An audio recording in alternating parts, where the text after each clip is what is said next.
Selamat pagi, sahabat insan pariwisata di seluruh Indonesia. Assalamualaikum warahmatullahi wabarakatuh. Salam sejahtera untuk kita semua. Dan kembali lagi pagi ini kita di Mas Jalu channel membahas tentang pariwisata di Indonesia. Dan pada pagi hari ini kita berkesempatan sowan dan silaturahmi ke Abah Heri, salah satu tokoh pariwisata yang sudah tidak asing lagi di Yogyakarta. Selamat pagi Abah. Selamat pagi Pak Jalu, terima kasih atas kedatangannya pagi-pagi sekali. Sudah menyempatkan waktu untuk main kemarin. Iya. Bagaimanapun yang muda harus sowan ke yang tua dan senior. Sehat Bah? Alhamdulillah sehat. Puasa dan selalu semangat. Puasa juga belum pernah batal. Belum pernah. Sudah keliling kemana-mana tapi tidak mau membatalkan. Meskipun membawa tamu. Iya. Petugas Iya. Selama puasa kita juga guiding, tetap wisata. Iya. Juga selalu aktif dalam organisasi. Nah itu dia. Oke. Nah ini Abah Heri sudah tidak asing lagi di teman-teman pariwisata di Indonesia juga ya, karena wajahnya mirip seperti Tik Randy. Oke, kita akan berbincang sedikit tentang dunia pariwisata menurut versi Abah ya. Dan sebelumnya juga kita mau tanya sih sebetulnya, Abah ini sebetulnya bagaimana sih kok bisa nyemplung ke dunia pariwisata dan sudah berapa tahun di dunia pariwisata? Oke, terima kasih. Pertanyaan yang sangat menggelitik ya untuk Pak Jalu ya. Histori dari saya, dari Abah ya. Jadi dulu ketika saya masih sekolah, mulai dari SMP, SMU itu dulu kan ada majalah Sentana. Nah kita sering koresponden. Oh gitu. Nah, surat menyurat. Ya surat menyurat. Ketika itu belum ada HP, belum ada apa, adanya telegram dan lain sebagainya. Nah ketika itu kita koresponden melalui majalah Sentana di kala itu. Mungkin kalau orang yang generasi saya, majalah Sentana itu kan nasional. Ya, jadi disitulah kita koresponden terhadap teman-teman dari mulai SMP, SMU, ya, dan teman-teman yang lain di kala itu. Nah, setelah itu kita komunikasi aktif dan saya menjadikan hobi traveling, Pak. Oh. Ya, dari berawal hobi traveling tahun 1980-an. 80-an, luar biasa. Saya lulus SMA itu langsung terus saya hobi traveling ya. Berkunjung ke teman-teman yang ada di Sumatera, daerah Mandailing, di sana, dari Lampung, Jakarta, Bandung. Berarti backpackeran Bapak? Atau bareng-bareng? Iya, pertamanya saya backpackeran. Terus dari situ ada juga teman-teman yang mengikuti. Lantas itu saya menginjak ke wilayah Indonesia Timur. Saya main ke, ada teman koresponden itu di Sulawesi. Ya, ada Kalimantan, ada sampai di Fak di Irian sana ya. Nah, disitulah termasuk Jawa Timur juga. Jadi kita koresponden. Setelah itu kita sambil waktu itu setelah sekolah, saya sambil bekerja. Ya sempat juga saya jualan koran untuk artinya menambah income. Di kala itu ada waktu-waktu yang senggang. Nah, sambil saya bekerja. Nah, kebetulan di tahun 1987 itu saya bekerja di Indra Kenalatur and Travel, ya di Jalan Mangkubumi. Sekarang kantornya sudah dikasih itu milik dari Pak Iman dari Manado. Ya, jadi ikut di sana dan juga menjadi seorang operator di sana, dan kebetulan waktu itu ada juga Indra Kenala Taksi. Itu saya juga operator, dan di situ saya juga memulai melirik dalam dunia rental ya, karena dekat dengan stasiun, dan kita juga istilahnya menjadi guide amatir atau jalanan di kala itu sangat mudah sekali. Kita mencari tamu di Malioboro di stasiun. Nah itu kita punya kelompok dulu di Ngisor Asem istilahnya, di depan BI Bank Indonesia. Depan BI. Iya, dulu di sana tempat mangkal rental dan teman-teman guide orang lama ya. Nah itu mungkin ya, dan itu juga saya sampai mengenal Bang Yos yang ada di Kasongan itu, dan juga yang lain. Nah kita belajar lah. Nah di situ saya sering membawa tamu perorangan untuk keliling Jogja, atau bahkan di wilayah sampai ke Gunung Kidul, ada yang sampai ke wilayah Semarang, dan kebetulan di kala itu ada juga sampai yang ingin ke Bali dan Lombok. Oh. Nah itu awal-awal di tahun 90-an. Nah itu Bali, Lombok itu yang kita sering sana, dan kita ketemu dengan guide-guide yang ada di sana. Nah, ketemu yang guide-guide yang ada di sana, terus sampai tahun 90 sekian, ya hampir tahun 2000 sekian itu saya beserta dengan anak itu membuka biro pariwisata. Dulu Widya Ruka Wisata. Tahun berapa itu, Pak? 2000 sekian lah kayaknya. 2000 sekian.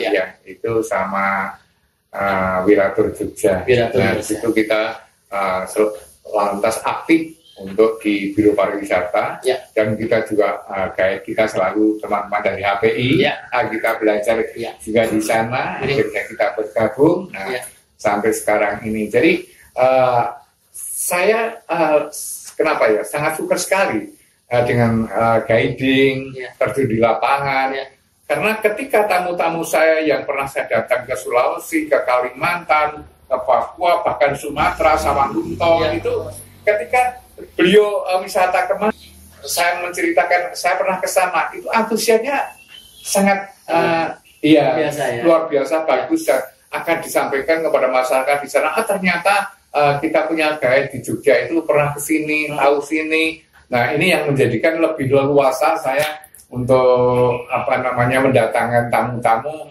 via biro tadi. Nah, selain daripada mengesan tentang dapatnya kesan-kesan yang ada di Jogja, sehingga sampai saat ini masih banyak pelanggan-pelanggan saya di tahun 90-an, 2000. Masih ingat ya, masih kontak.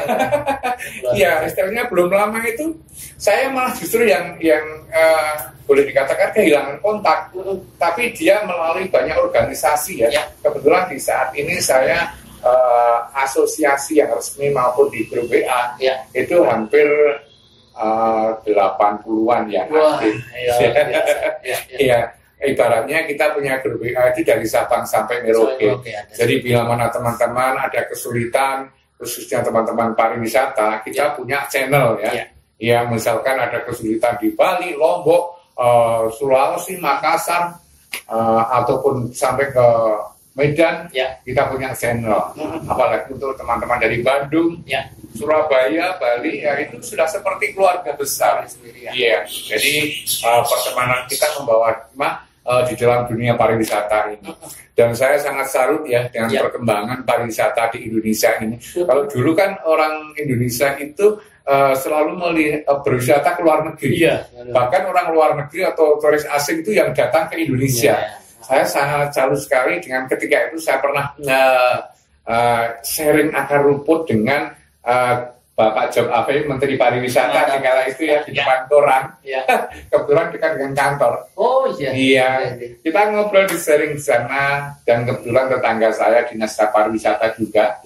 Nah, jadi kita sering sharing tentang pariwisata dan kedepannya pariwisata Indonesia. Memang di situ sudah sama beliau itu bahwa Indonesia itu akan menjadi super power di dalam pariwisata.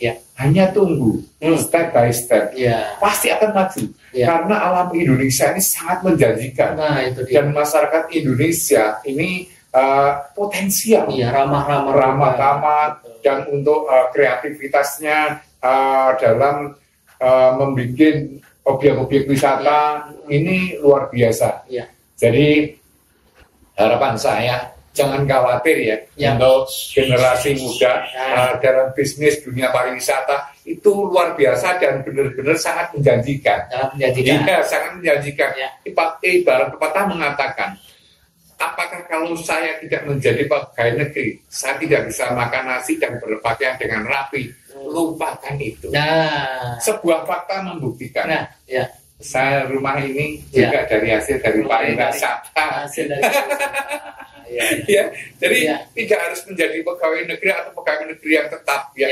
Unsur pariwisata itu luar biasa. Bisa memberikan rezeki. Rezeki yang luar biasa. Bahkan sekarang ini ada Pok Darwis, terus dibikinnya BUMDes dan lain sebagainya.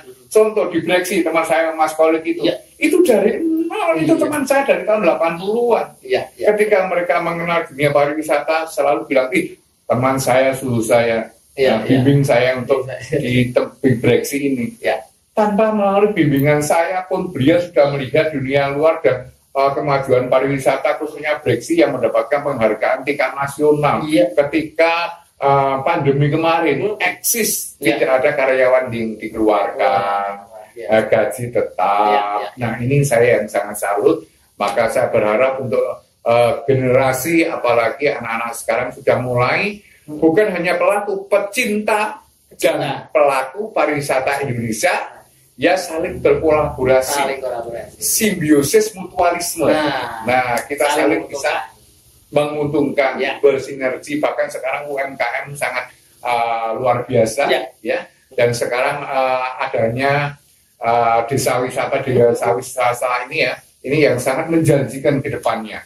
Karena apa? Ketika itu saya membawa tamu dari Malaysia live in di Kulon Progo selama 11 hari, Pak. 11 hari. Wah, luar biasa tanggapannya dan antusiasnya ingin menginformasikan masyarakat Malaysia untuk berwisata ke Indonesia. Menurut Abah Heri, untuk perkembangan pariwisata di Jogja ini pasca pandemi berapa tahun terakhir ini bagaimana? Dan ini juga nanti imbasnya adanya jalan tol ini Jogja Solo bagaimana kira-kira? Oke. Jadi begini, kalau masalah pandemi, menurut kami ya sebagai seorang di dunia pariwisata, karena pandemi ini sebenarnya berapa ratus tahun yang lalu itu sudah ada, dalam sejarah pun ada. Jadi kalau di Jogja menurut saya karena orang-orangnya kreatif ya, jadi dampaknya memang ya, tapi tidak sampai down itu enggak.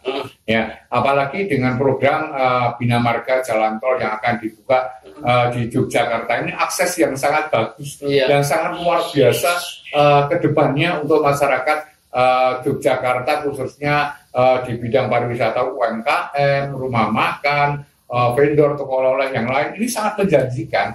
Tinggal mencari lahan-lahan yang strategis aja. Semakin banyak vendor juga tidak masalah ya? Tidak ada masalah. Persaingan seperti itu sehat bagi saya. Justru istilahnya ibaratnya ada kemacetan, disitulah ekonomi akan lancar. Malah. Itu. Ya, jangan punya asumsi yang negatif. Kita selalu positive thinking karena Tuhan yang Maha Kuasa itu selalu memberikan keinginan manusia yang berhajat dengan baik. Betul. Ya, yang baik. Dan di samping itu juga karena di Jogja ini barometer untuk seluruh Indonesia, bahkan akan kita angkat untuk mendunia. Itu dalam bidang pariwisata. Karena yang saat ini pun di Jogja ini terbaik se-Indonesia. Itu yang kita harapkan.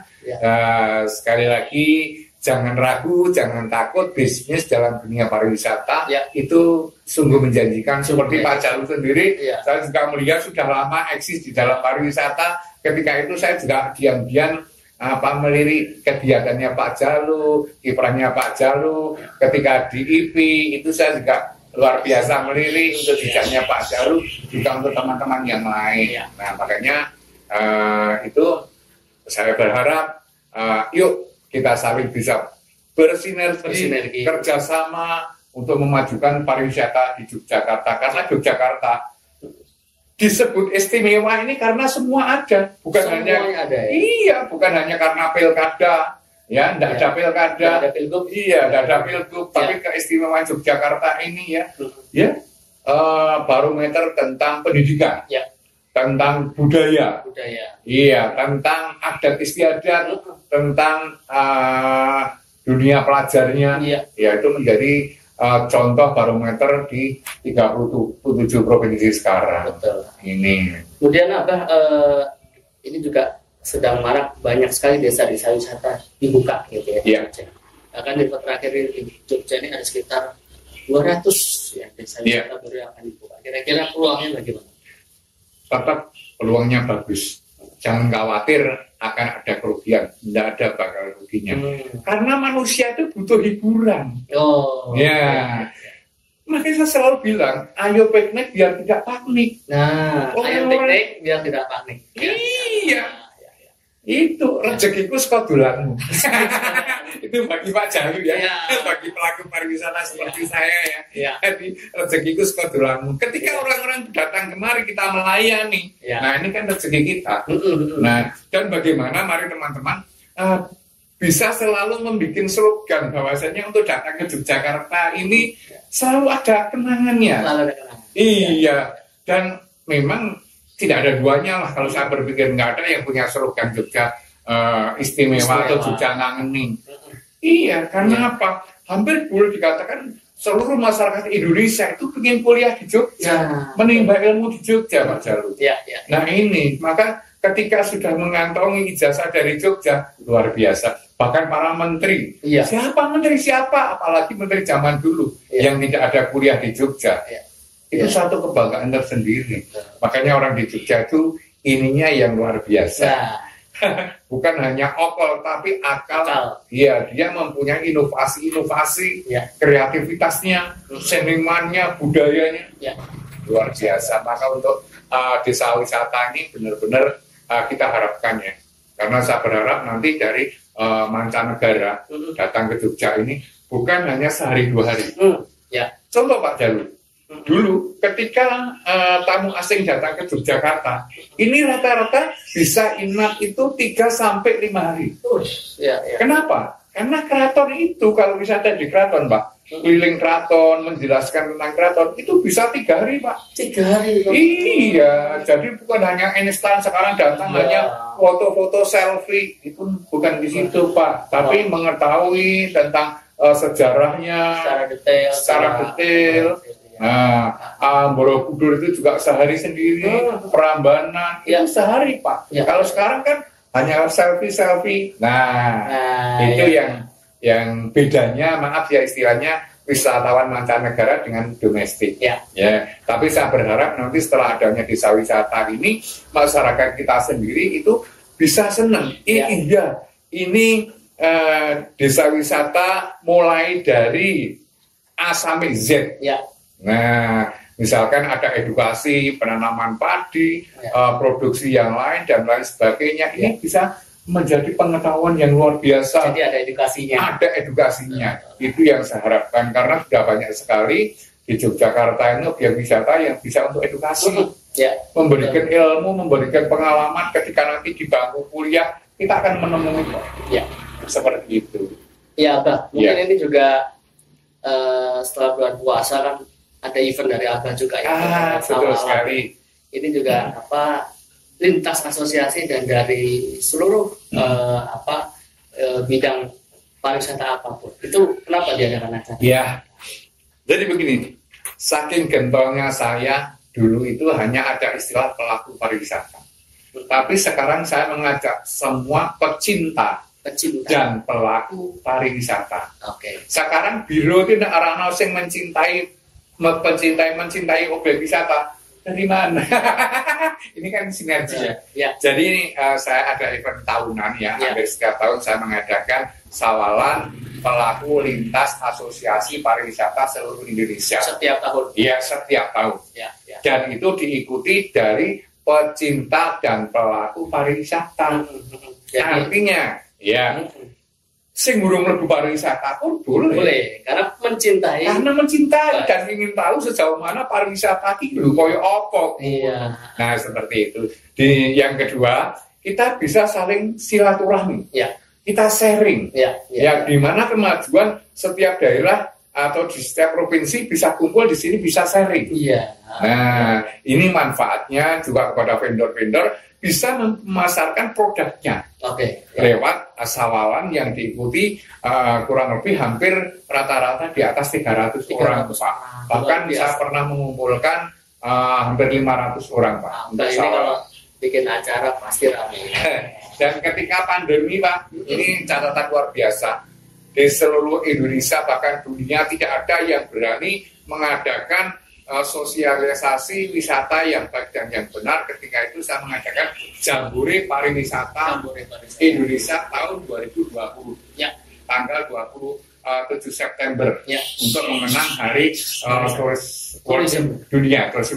Nah itu, jadi itu setelah itu ternyata disetujui oleh Nun Sewu penggede di Yogyakarta, pengagem Yogyakarta, disetujui karena kita memang punya tujuan yang baik yaitu edukasi tentang bagaimana wisata yang baik dan yang benar ketika itu di kala pandemi, Pak.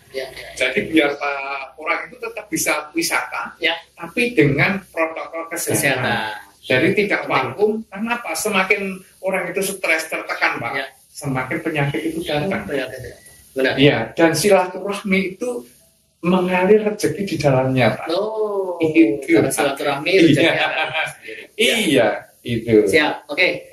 Bah, terakhir pesan dan pesan buat teman-teman pariwisata Indonesia. Pesan dan kesan saya untuk teman-teman pecinta dan pelaku pariwisata Indonesia, apalagi sekarang dengan adanya produk boom industri pariwisata, marilah, yuk kita seguyung, kita maju bersama untuk pariwisata Indonesia. Dimulai dari Yogyakarta, walaupun ini semboyan ini sudah dari dulu. Iya. Tapi karena Jogja itu barometer, Pak. Di mana ada berita dari Jogja, seluruh dunia akan mendengar. Nah, karena apa? Hampir di seluruh provinsi pasti ada yang kuliah di Jogja. Disinilah bisa menerima informasi, disampaikan ke tempat masing-masing, daerah masing-masing, dan diikuti perkembangannya, apalagi sekarang dengan teknologi canggih. Nah, ini informasi sangat cepat. Dan ketika kemarin saya main ke Makassar pun, ini bukan meniru ya, tapi saya senang. Ini produk dari Yogyakarta sudah ada di sini, sudah ada di Bandung, sudah ada di Semarang. Nah, ini saya sangat bangga. Iya, jadi tidak ada kecemburuan sosial demi majunya pariwisata. Itu saya sangat salut. Siap. Iya. Nah, luar biasa sekali ini tadi apa yang disampaikan Abah. Kita ini sebagai yang muda dan juga teman-teman pecinta pariwisata yang lain ya bisa banyak belajar, dan mungkin nanti juga kita akan ini Pak ya, intens di acara Sawalan tadi. Kita juga mengharapkan teman-teman jangan lupa hadir ya. Di acara Royal di Sawalan tanggal 25 April 2024 ya di Yogyakarta. Ingat, jangan lupa ya, 25 April. Iya, kita akan kumpul bareng, sharing bareng ya, maju pariwisata Indonesia. Salam pariwisata wonderful Indonesia. Terima kasih teman-teman, sahabat Jalo Channel semuanya. Sampai berjumpa di edisi video berikutnya. Jangan lupa like, comment, and subscribe. Terima kasih. Assalamualaikum warahmatullahi wabarakatuh. Waalaikumsalam warahmatullahi wabarakatuh.